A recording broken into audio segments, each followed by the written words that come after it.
Muito boa noite, sejam todos muito bem-vindos ao Grupo Espírita Meimei, ao nosso canal virtual. E hoje nós temos alguns recadinhos muito bons. O primeiro deles é referente à abertura da nossa casa.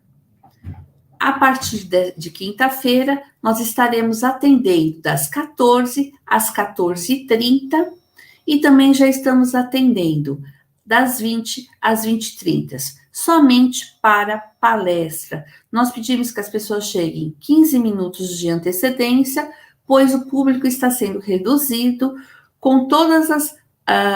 Usando álcool gel, máscara, com todos os cuidados.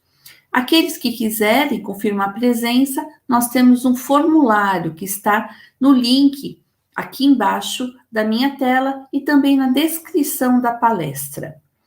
Continuamos com as caixinhas de vibrações e o atendimento fraterno, tudo online. Para isso também é necessário preenchimento de formulário. As palestras online continuam todas as terças-feiras, às 20 horas. E nós estamos agora iniciando a campanha de Natal. O Grupo Espírita Meimei sempre foi muito forte no auxílio às gestantes. Só como foi a impossibilidade da gente estar entregando o bem material, a sacolinha com todos os itens, esse ano vai ser um pouquinho diferente. Nós vamos estar entregando vales cestas de Natal. E para isso, nós estamos pedindo a colaboração de todos.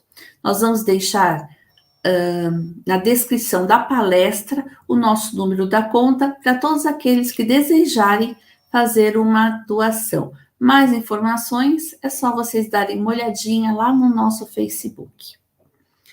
Muito obrigada. Vamos chamar o Flávio, que vai fazer a nossa palestra da noite. Boa noite, Flávio. Boa noite a todos. Que a paz e o amor do Divino Mestre Jesus esteja sempre entre nós. Disse Jesus: onde duas ou mais pessoas se reunirem em meu nome, lá eu estarei.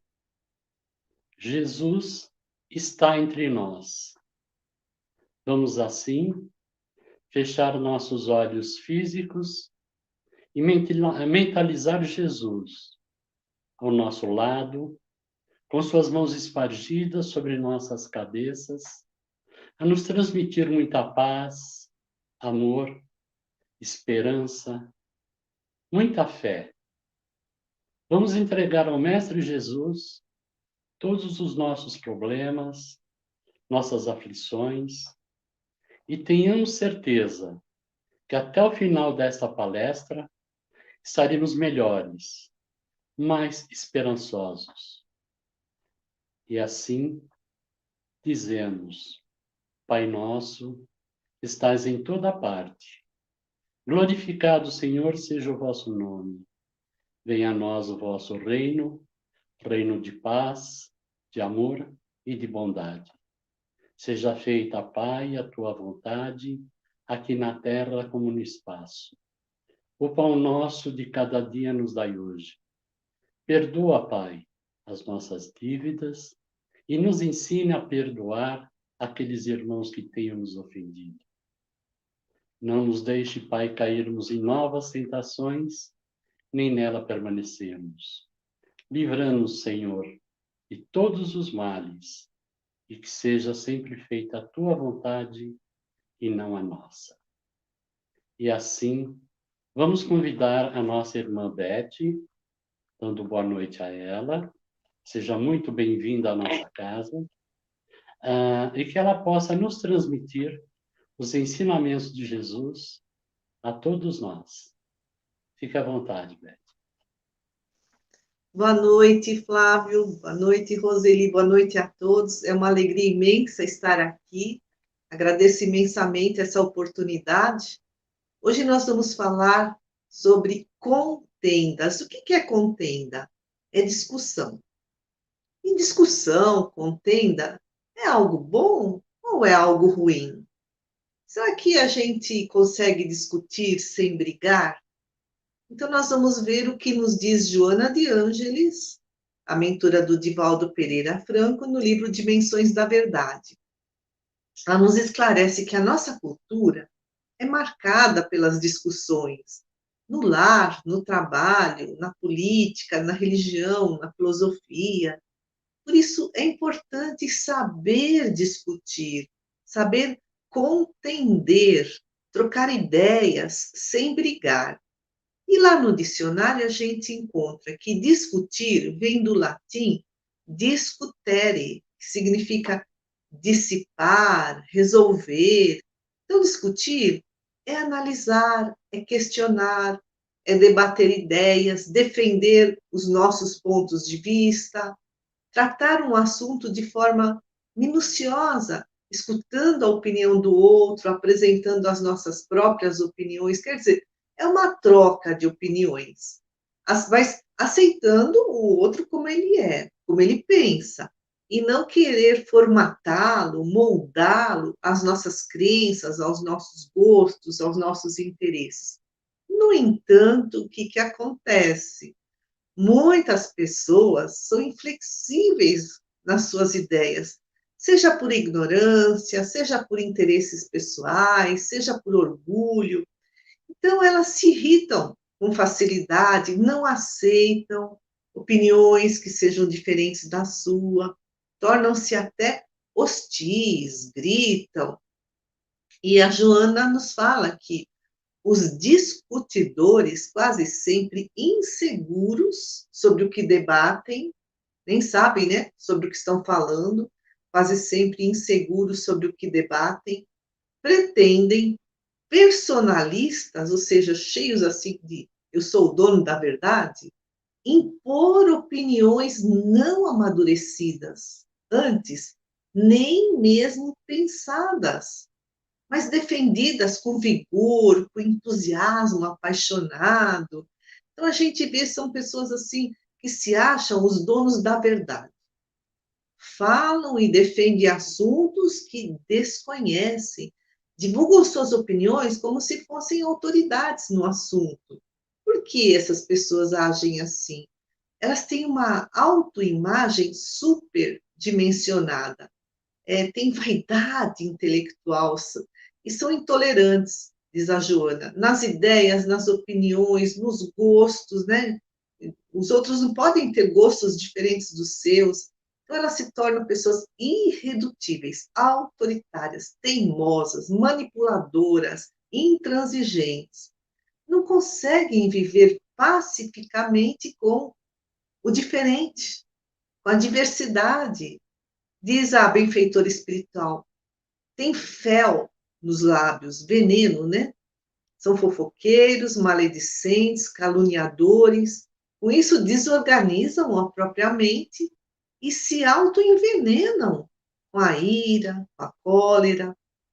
E ela diz, são pessoas imaturas, birrentas, e que se melindram diante de cobranças ou correções que lhes são feitas, querem destaque, querem ser elogiadas, por isso são competitivas. Elas querem fazer mais do que os outros, ser mais do que os outros, até além de suas próprias capacidades.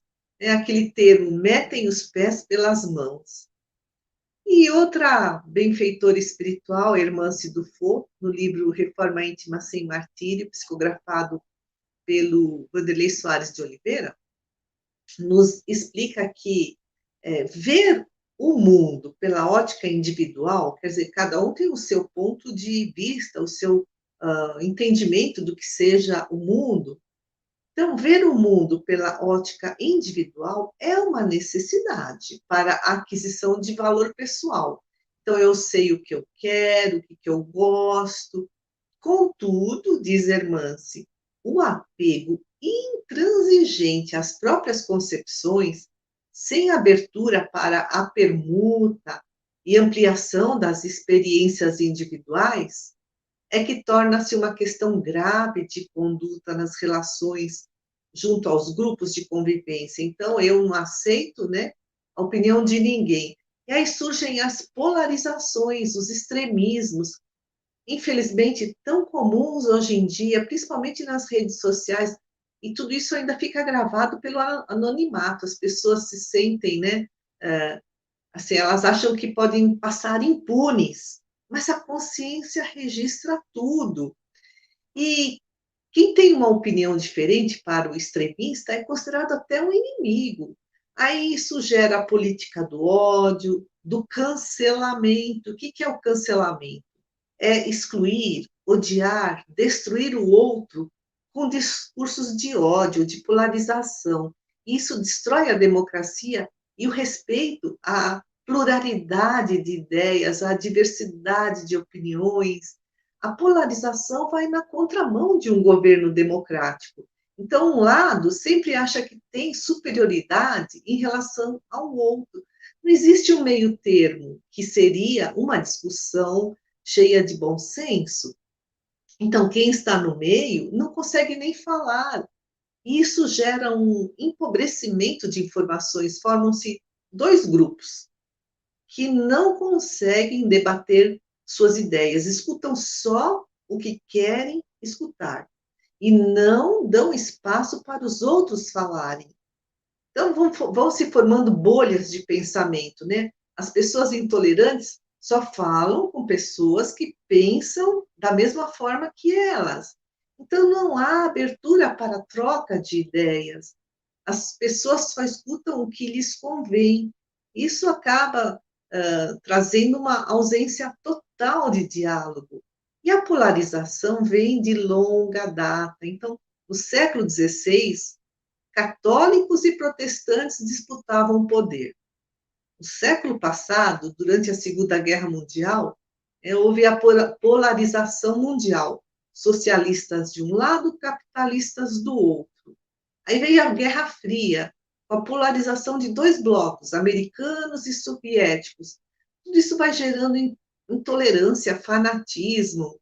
E, infelizmente, os intolerantes, os fanáticos, atacam a pessoa do outro e não o que ela pensa, gerando separatismos, né? Então, de castas, de seitas, de grupos religiosos, de grupos políticos, ou seja, divisões, separações, contendas entre grupos que não sabem dialogar, não sabem dividir, não têm empatia, não conseguem perceber as necessidades do outro lado. E a origem de tudo isso está onde? No personalismo. Nos explicam a Irmância, a Joana. O personalismo, filho do orgulho, do egoísmo. Então, personalismo desagrega grupos, destrói uniões, né? A força da união nos grupos, incrementa a competição, amplia a luta pela supremacia, leva à discórdia, à agressão, até a guerras. O grande filósofo Sócrates, no século V a.C., já dizia: pessoas sábias falam sobre ideias, pessoas comuns falam sobre coisas, pessoas medíocres falam sobre pessoas. E como é que a gente cura a intolerância, o fanatismo? Ouvir e pensar com lógica, porque nós somos uma mistura de razão, ou seja, lógica, e emoção. A revista Super Interessante, de fevereiro de 2013, trouxe um artigo muito interessante sobre esse assunto, dizendo assim que diversas pesquisas mostraram que cada decisão depende de um bem bolado entre a nossa experiência pessoal, o nosso instinto e a nossa razão, com combinações e intensidades que dependem de uma série de fatores. Então, quando há alguma ameaça à nossa integridade física ou moral, a gente age mais com instinto, sabe? De forma impulsiva, automática. E aí isso acaba gerando repulsa em relação ao outro, raiva. Mas quando o problema é mais complexo, que exige uma análise mais acurada, mais demorada, que envolve uma solução assim melhor pensada, de longo prazo, nós usamos a razão. Nestas situações, né, de problemas mais complicados, nós desligamos o piloto automático, ou seja, os instintos, a emoção, e caprichamos na comparação dos prós e dos contras. Usamos o raciocínio, usamos a razão, a lógica. O Prêmio Nobel de Ciências Econômicas de 2002, Daniel Kahneman, muito famoso, né? Escreveu um livro chamado Thinking Fast and Slow, pensando rápido e devagar. E ele também trouxe que fazemos muitas escolhas erradas quando nos deixamos guiar pela confiança, né? Aquela confiança cega, pelos preconceitos, ou seja, quando damos crédito demais às nossas emoções e sentimentos, a ponto de ignorar a lógica. Então, qual é a saída de tudo isso? Fazer uma autoanálise. Como está o equilíbrio entre as nossas emoções e a nossa razão? E a partir daí, então, procurar agir com prudência, com paciência, sermos humildes, né? Nos colocarmos no lugar do outro, isso é ser empático, não acharmos que somos os donos da verdade. E outra questão muito importante é desenvolver a nossa curiosidade para buscar novas ideias, afinal, existe assim, né? Um mundão de visões de mundo, né? Uma multiplicidade de visões de mundo. Então, é buscar esclarecimentos, mas precisamos tomar muito cuidado com as fake news. André Trigueiro, jornalista, ele nos faz um alerta. Ele diz que, por meio das fake news, né, nas redes sociais, é que os grupos dominantes usam a retórica, a técnica da persuasão, para gerar ansiedade, angústia, medo, cólera, para disseminar a intolerância política. Então, nós precisamos abrir bem os olhos e, antes de compartilhar qualquer postagem, checar a veracidade dessa informação. Inclusive, o espírito Viana de Carvalho, pela psicografia do Chico Xavier, faz tempo, né? E ele já escreveu: os replicadores que propagam conteúdos apelativos, violentos, que disseminam intolerância, raiva, ódio, cólera, inequivocamente terão destinos terríveis. E hoje todos nós somos replicadores nas redes sociais. A gente faz um monte de compartilhamento, né, todo dia. Então, precisamos fazer um exame de consciência. Qual o propósito desse compartilhamento? Ele é verdadeiro? É uma fake news? E Emmanuel também, no livro Fonte Viva, também psicografado pelo Chico Xavier, referindo-se à carta de Paulo de Tarso, em que Paulo fala assim: não sabeis que um pouco de fermento leveda a massa toda? Então, até que ponto nós estamos contaminando a psicosfera do nosso planeta? É uma questão grave de responsabilidade. Bom, voltando a falar sobre a pessoa que não sabe discutir, né? Que logo parte para a briga. Então, é uma pessoa orgulhosa, egoísta, personalista. Mas como surgiu o personalismo? Nós temos o instinto de conservação. E, ao longo da evolução da espécie, né, a gente passou todos os reinos, né? Mineral, vegetal, animal, até chegar no hominal. Então, ao longo dessa evolução, nós fomos fixando, agregando os valores morais, fomos consolidando a nossa consciência até chegar no nominal, né? Quem sou eu? Uma autorreflexão. E, a partir de então, fomos progredindo intelectualmente, materialmente. Isso trouxe conforto, facilidade, né? E só que aí nós passamos a exagerar as nossas necessidades. Quisemos satisfazer, né, até o que era desnecessário. E assim é que surgiu o egoísmo, o orgulho, o personalismo. A irmã se fala que nós precisamos olhar para nós, precisamos nos entender, pesquisar com minúcia, com paciência, com perseverança, as formas como expressamos o nosso orgulho. Ela diz: não há dois orgulhos iguais. Então, por isso que nós precisamos saber onde, como, por quê, quando ocorrem as manifestações do orgulho. É um trabalho para séculos, mas o importante é começar já. Como, né? Aprendendo a viver num clima de cooperação, de auxílio mútuo, visando o bem comum. Aprendendo a ouvir o outro, com plena receptividade, com sensibilidade, sem preconceitos, com humildade, com assertividade.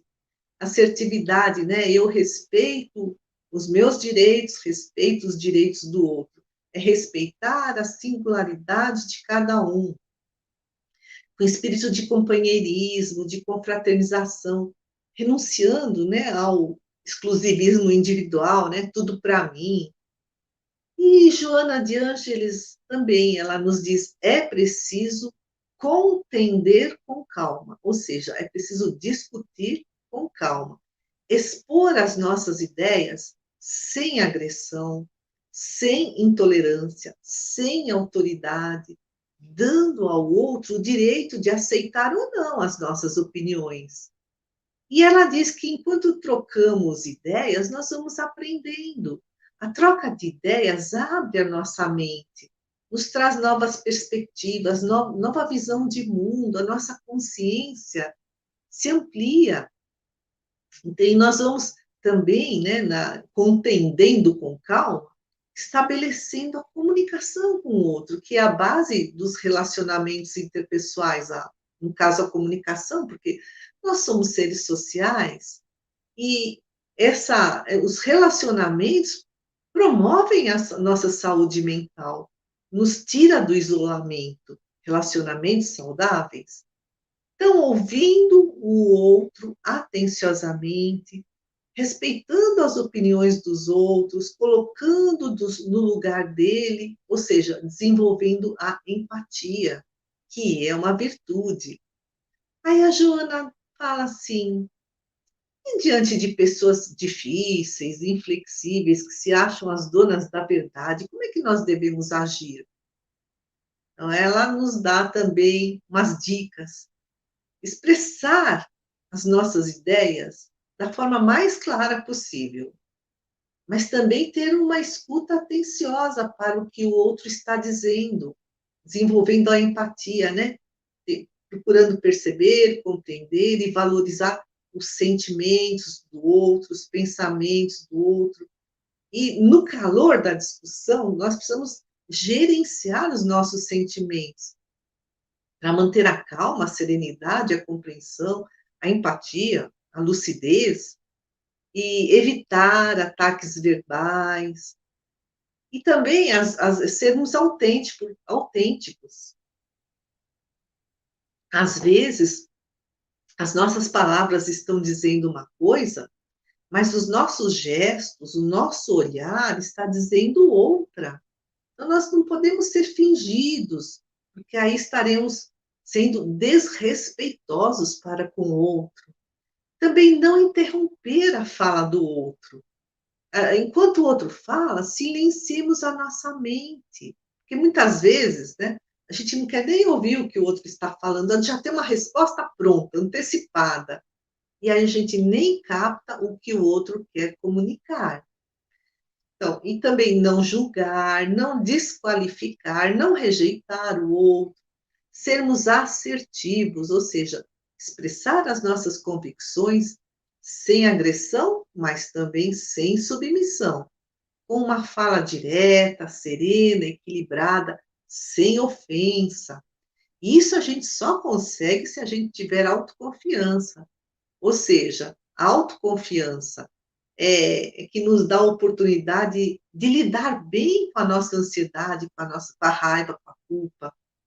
Então, ser assertivo é respeitar o outro mas também cuidar para não ser desrespeitado. Então, se o outro nos desrespeita, a gente impõe limites. Olha, eu te respeito, então eu também quero ser respeitado. E aí a Joana de Ângeles vai além. Ela fala assim: mas e se o outro não quiser discutir com serenidade? Ela fala: silenciemos.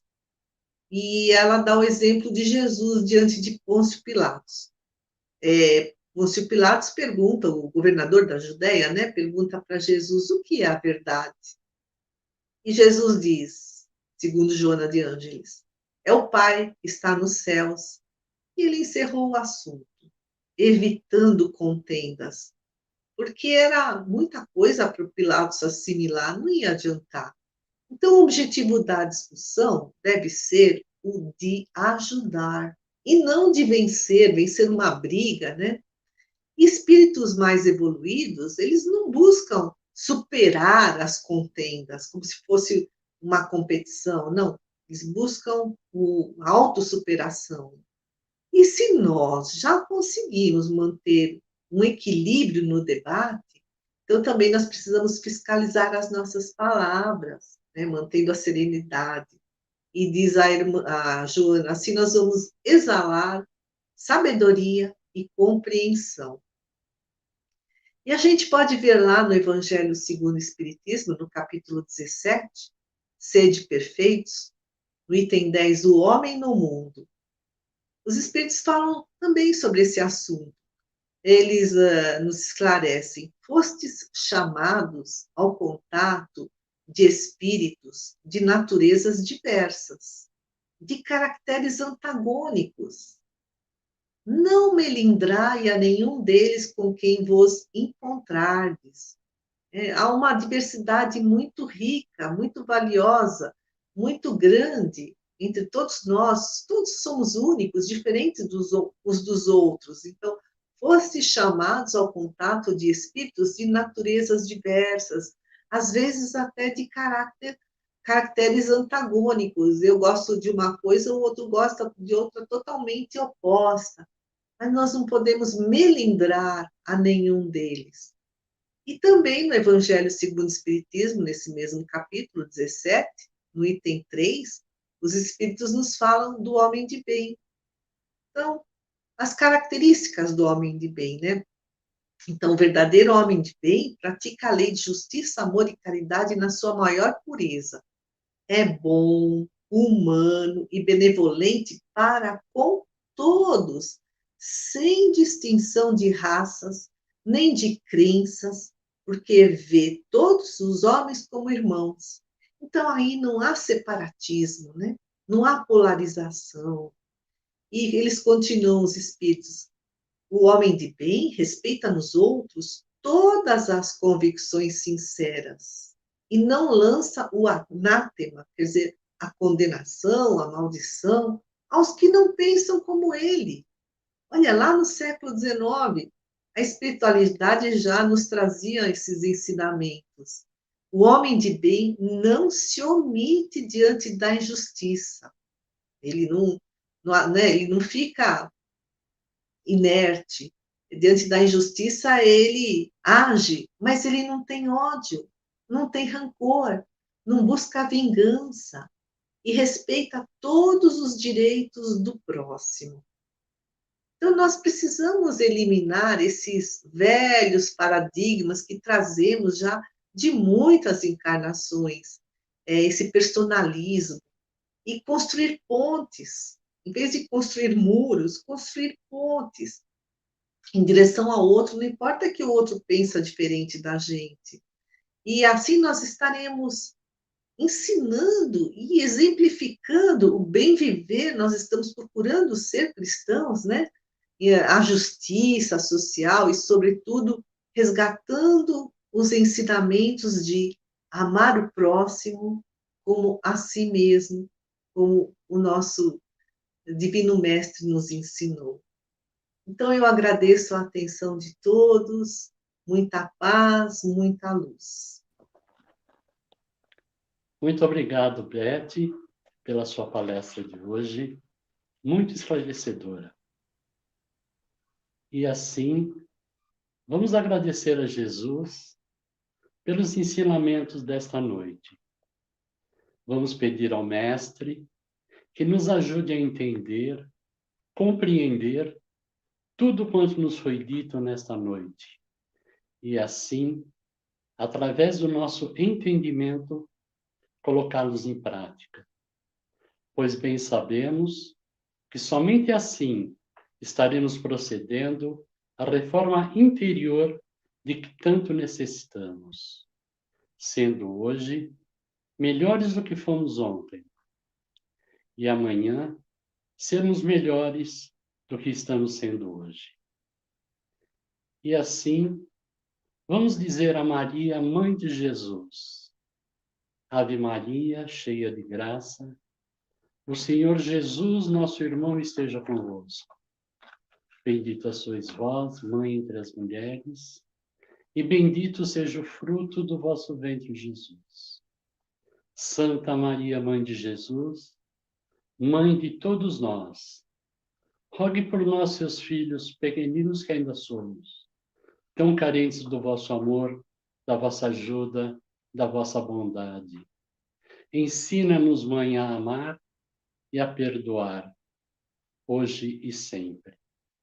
Te pedimos, Mãe, que permaneça em nossos lares e envolva a todos que lá se encontram, encarnados e desencarnados. Que assim seja, graças a Deus. Boa noite a todos.